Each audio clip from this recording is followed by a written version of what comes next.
សួស្តីបងប្អូនអរគ្នាខ្ញុំមកញ៉ាំពីរបៀបនៅក្នុងការកាត់ object ចេញអំពីរូបភាពរបស់យើងអញ្ចឹងអ្នកទាំងអស់គ្នាជ្រើសរើសយក lasso ធំនេះមកធំហ្នឹងហើយ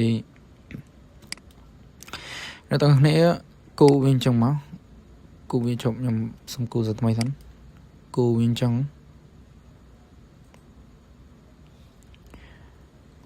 គូវាបែបហ្នឹងមកគូវារហូតអញ្ចឹងមកអូខេហើយបន្ទាប់មកយើងคลิกមកស្ដាំលើវាហ្នឹងហើយ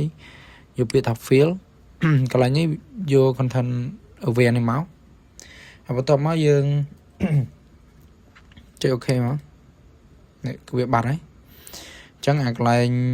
នេះយើង control D សិនមកកន្លែងនេះវាអត់ទាន់ស្អាតទេអញ្ចឹងយើងគូកាត់វាទៀតមកគេយើងគូកាត់វាមើលមកស្អាតមកសមមក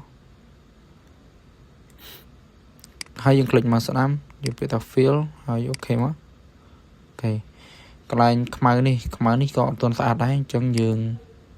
គូវាអញ្ចឹងមក